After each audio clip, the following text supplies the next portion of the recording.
had an experience with Sai Baba actually coming into this room. Wow. And so I spent a number of years in a great deal of ecstasy and joy and bliss. Um, and then there came a time where I was, they're going, you know, it's great to be here and be in bliss, but would you like to go beyond that and and share with others? And so personally, that was a very challenging thing because I have always considered myself rather private. So it struck a note of terror to go out in the public and We can understand that.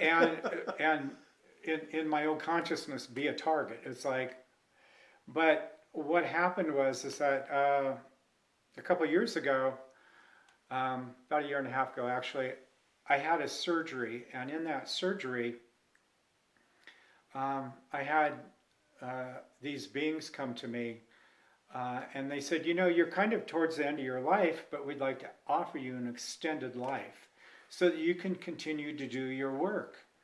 And I went, are you interested? And I went, sure. And they said, okay, well, part of the deal is that maybe now you would like to go out into the public and share what you've learned, and you know.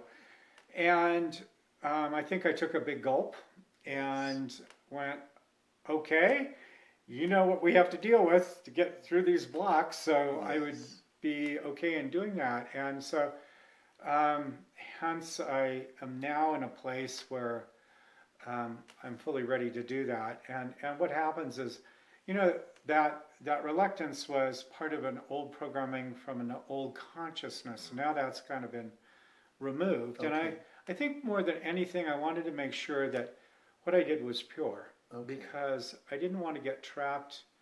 You know, I've watched people all of a sudden become recognized or known, and then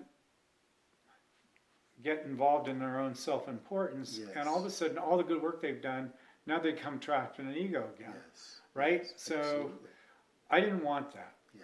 I didn't want that because it would be a failure. Well, it's like stepping back in your own evolution, right. Isn't it? So yeah. I just trust that I can be there, make a difference, have the privilege to make a difference in a lot of other people's lives, and from the purity of that, and the joy of that, and the bliss of that, be able to not become self-enamored. Sure. Well, you know, it's so interesting, Michael. We were just sharing, we never met before today, right. And your hospitality has absolutely validated the love in your heart for us. And that was just something I want everybody that ever watches this video to know about, is that the love we felt since we've been here, completely strangers 3 hours ago, and now it feels like we've spent a whole life knowing each other. Right. And that's been beautiful. And what I wanted to share was that when we make that decision not to let our ego take over the floor, if you will. Right. There's some real skill to be able to manage yourself like that. And other people don't always necessarily appreciate how behind the scenes you're working very, very strong on your own evolution as well at the same time to remain expanded with your entire being, rather than to take the glory of I've got this knowledge and I can help you and everything else. So it's a real joy to meet somebody as developed as you are. I've traveled for now probably 35 or 40 years amongst spiritual people, at the feet of them mostly, and very rarely do you find somebody that ever talks openly about how they're concerned that their work is just given with love, with no expectation.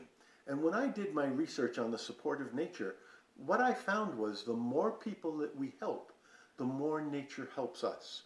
And looking around this house, I would say you've been very blessed by the work that you've given to others.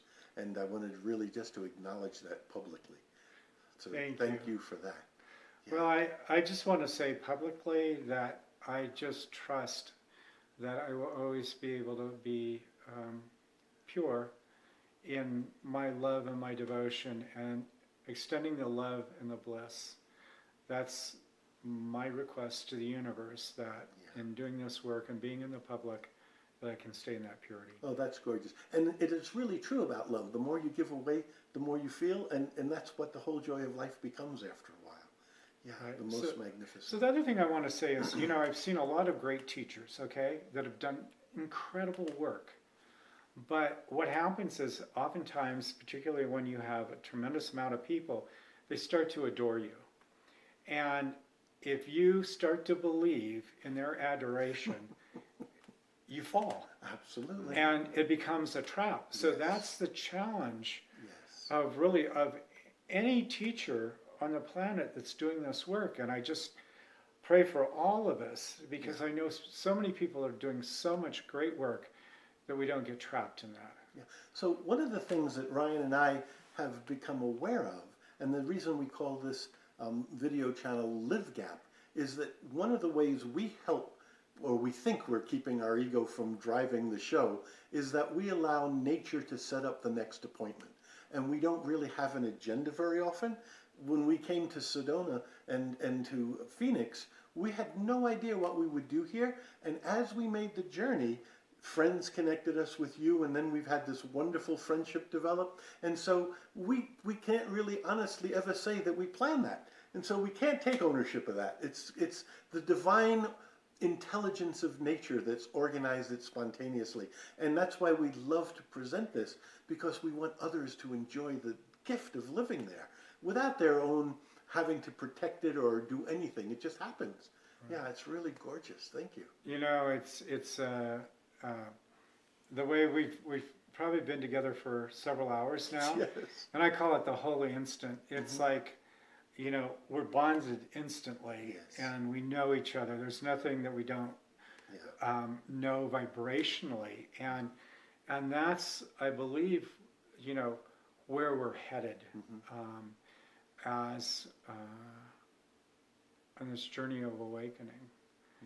And so I'm so grateful to both of you. Yeah.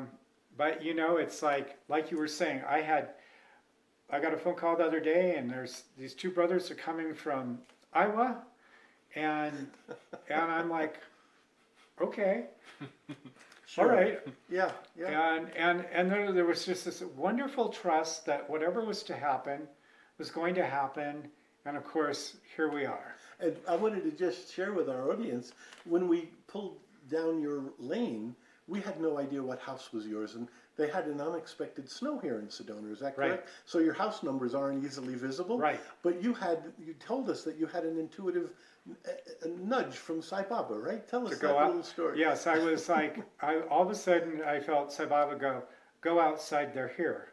And so I went out my front door, and they're driving up the driveway. Yeah, and we were trying to look for a house number because we knew we were in the vicinity. And I knew you weren't going to find a house number.